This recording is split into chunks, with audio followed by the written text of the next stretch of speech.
공부할 때인데 경제적으로 제가 일본에 가서 공부할 때 우리나라보다 그 나라가 몇십 년 약했다 그러더라고요. 정말 그건 경제 성장을 기본으로 말하는 건 줄 알았어요. 그걸 뭐 올림픽이 뭐 이렇게 기준으로 말하는데 제가 봤을 때는 제가 뭐 삶에 그렇게 뭐 많은 그걸 영향을 받지 않아서 그랬는지 경제적인 수준도 수준이지만 정신적인 것도 많이 포함이 되는 것 같더라고요. 이 공동생활이나 이런 거 보면 굉장히 그분들은 다른 사람을 배려하고 굉장히 그 눈치를 많이 보는 것 같아요. 조용조용히 하고 막 정말 친절하고 예의 바르고 이런 걸 보면 그런 것도 굉장히 몇 년 앞서가던 것이 아닌가. 우리가 그렇다고 예의 없고 동방 예의 지국 가면 뭐 우리잖아요. 그런데도 굉장히 이렇게 공동생활을 하는 거나 옆에 사람을 배려하는 거는 지금도 굉장히 심각해요.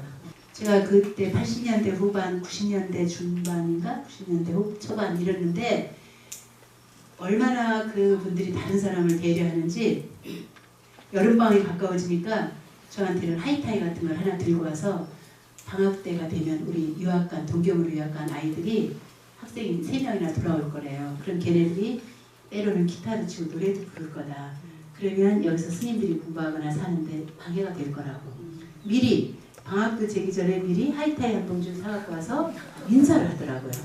또 이 교토는 제가 교토 시골 같은 도시, 옛날 도시잖아요. 동경은 제가 살 곳이 못 되더라고요. 그래서 교토에서 사는데 옛날 전통 집은 뭐 이렇게 뭐죠? 지진이 일어나서 떡 쓰러져도 그 밑에 깔려도 죽지 않을 만큼 가벼워요. 집이.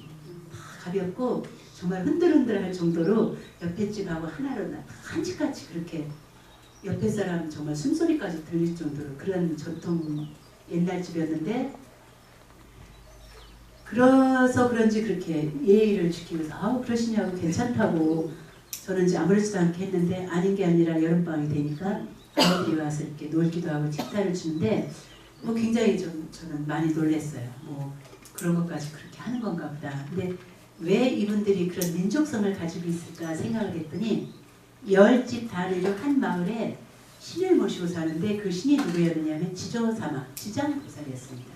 그 지장보살은 다른 어른이나 무슨 뭐 사업번창을 위한 지장보살 기도하는 게 아니고 그 동네에 살고 있는 아기들을 위한 기도터였어요. 오 정말 놀랐어요. 그래서 혹시 이렇게 일본 여행을 하실 때 보면 조그만 지장보살 같은 상에다가 파란개비 이런 앞치마 이런 걸 쭉 아기처럼 이렇게 해놓은 상들을 많이 볼 수가 있을 거예요. 아기들이 건강하게 잘 자라야 국민이 되잖아요, 다. 그렇기 때문에 동네마다 그런 지조사마를 조그맣게 모셔놓고 당번째로 돌아가면서 청소를 해요. 엄마들이 청소를 하고 거기 지나갈 때는 꼭 이렇게 우리가 법당을 지나갈 때나 큰 당을 지나갈 때 이렇게 여기 지나가는데 그냥 휙 안 가죠. 반드시 지나갈 때는 합장하고 지나가죠. 불쌍하게 보실 때. 그런데 동네에서도 시장 봐가지고 빨리 가다가도 그 지조사마 앞에 가서는 반드시 이렇게 하고서 지나가요. 그래서 아 신을 모시고 사는 국민은 조심을 이렇게 하는구나. 굉장히 조심하더라고요. 생각해보세요. 집에 부모님을 모시고 사는 젊은이, 자기네끼리만 사는 젊은이 굉장히 행동이 다를 수 있거든요. 또 조부모님까지 모시고 사는 집안은 굉장히 또 다릅니다. 뭐가 달라도 조심을 하게 돼요. 아 그런 이치구나. 그래서 7월 백중 뭐 이렇게 특별한 날은 지조사마 이렇게 절하고 많은 걸 올리고 그러고 나서 그 기도한 거를 전부 각각 집에 애기들한테 다 줘요. 애기들이 먹고 건강해진다라는 신념이 확실하더라고요. 그래서 아 이런 여러 가지 생각을 가지고 근데 그 NHK 방송에서 심층 취재를 해가지고 아기를 물속에서 수중분만을 하면 통증이 덜하다. 그래서 그 가족이 아기 낳는 것을 이렇게 수중분만 목욕탕에서 아기 낳는 걸 이렇게 촬영을 한 걸 아주 미세하게 보여주는데 저도 아기 나오는 거 처음 봤어요 그때. 그래서 물론 전문가 아빠가 찍었지만 엄마는 아기를 낳고 아빠는 찍는데 전문가 간호사를 옆에 두고 같이 그 일을 했습니다. 간호사가 아기가 나왔을 때 딱 처리를 해가지고 딱 손으로 들었는데 태어난 아기가 너무나 놀랍게 간호사 손을 꽉 잡고 매달리고 있더라고요. 그렇게 아기가 힘이 있는 줄은 정말 저는 처음 봤어요. 꽉 잡고 아직 눈은 안 떴습니다. 막 건강하게 울었는데 손을 딱 이렇게 잡고 있더라고요. 조그만 아기가. 그래서 얼만큼이나 이 아기는 태어나면서부터 벌써 뭐 그 안에서 엄마 태중에서도 그랬겠지만 뭐를 잡고자 하는 그게 바로 탐심의 시초예요. 탐이라는 건 나는 살아야 돼. 나는 지금 어쩐지 이렇게 떨어지면 안 돼. 그런 어떤 생각을 가지고 있기 때문에 아상이 바로 뭐하고 연결이냐면 탐심입니다. 삼독심 중에 제1가는 탐심이 바로 아상이에요. 금강경하고 연결을 해서 봤을 때 아상은 뭐예요? 나죠? 예, 탐심 부리는데 너 때문에 탐심 부리는 일 봤어요? 전부 가능하면 내 거를 위해서예요. 보면 뭐 우리 집안을 위해서도 우리 집을 위해서고 사회를 위해서도 우리 사회를 내 사회를 위해서고 조금 더 넓어지면 국가를 위해서 우리나라를 위해서 탐심을 부리고 뭐를 하지 남의 나라를 위해서는 아니었다. 그래서 탐이라고 하는 것은 아다. 또 생각해보세요. 인상. 이는 타인이라고 했죠. 화나는 건 누구 때문에 납니까? 상대방으로 인해서 화가 많이 나죠. 예, 뭐 가까이 있든 멀리 있든 일단 화가 났다 하는 거는 상대방으로 인해. 나 때문에 화난 적 혹시 있으세요? 수행자일수록 혼자 있는 고독함을 즐기는 사람일수록 자기 성찰을 많이 하는 사람일수록 자기 때문에 화를 내는 수가 덜어 있습니다. 자기 때문에 화내는 일은 굉장히 희유한 일이에요. 내가 이거를 이 시간에 꼭 하기로 했는데 나하고 약속을 안 지켰네? 그래서 화가 나는 수가 있어요. 그런 경우 덜어 있죠. 예, 그렇게 해서 특별한 경우 아니면 되게 불쑥 화가 나서 막 이렇게 돌던 피가 뻘겋게 화났다고 화의 열이에요. 열. 그게 불꽃 화자예요. 뻘겋게 열이 날 정도는 전부 다 남으로 인해서 상대방으로 인해서 난다는 걸 봤을 때 이거는 진심이다 이 말이죠. 진심. 예. 탐진치 가운데 화가 나는 마음은 진심이에요. 사상 중에 수자상, 중생상 뭐 비슷합니다. 수자상은 좀 더 오래 살고 싶다. 목숨 숫자라고 그랬어요. 오래 살고 싶으세요? 건강하게 살고 싶으세요?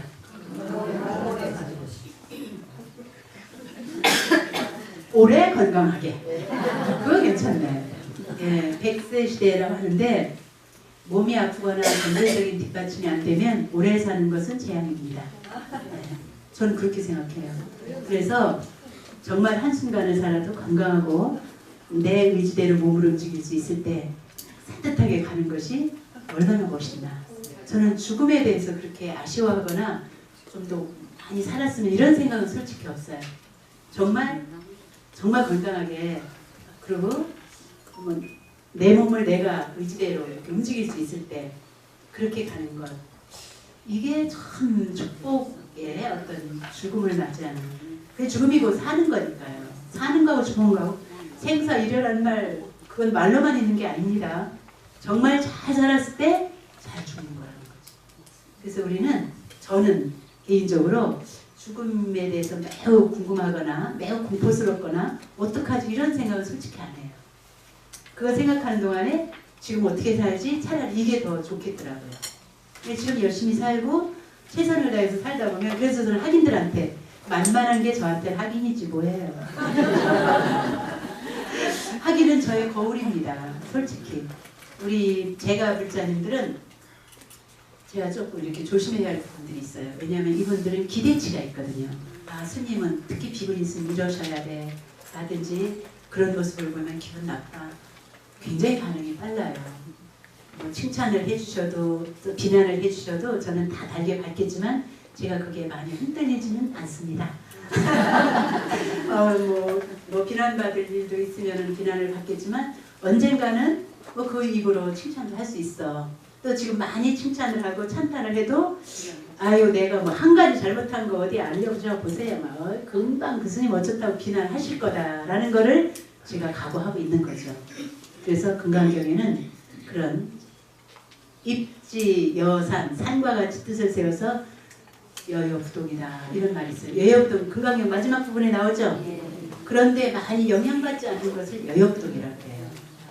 조금 칭찬한다고 좋아하고 조금 뭐 비난한다고 슬퍼하고 이럴 필요가 없어요. 사실은 금강경을 공부하고 수행한다면 그냥 조금 이렇게 편안하게 받아들일 그런 이제 그 자세가 되고, 또 그런 뭐라 그래? 레고 그런 힘이 있어야 됩니다. 우리 뭐 금강경 공부하시는 분 당연히.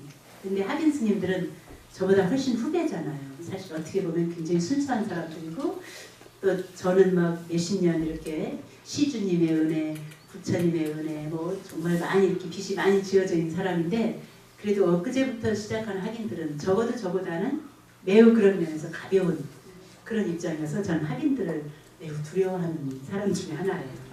어떻게 보면 학인들이 참 가벼운 그 입장에 살고 있고 가진 게 없잖아요. 저는 그래도 그동안에 쌓아온 것도 있고 뭐 자리도 있고 말하자면 뭐 이런 게 많이 있다 보니까 학인들 앞에 서면 왜 이렇게 초라해지는가 그런 생각이 들 정도로 그래서 저는 학인을 거울처럼 생각을 합니다. 그래서 저희가 그래도 이런 생각을 가지고 살 수 있는 이유도 학인들하고 살기 때문에 하는 것 같아요.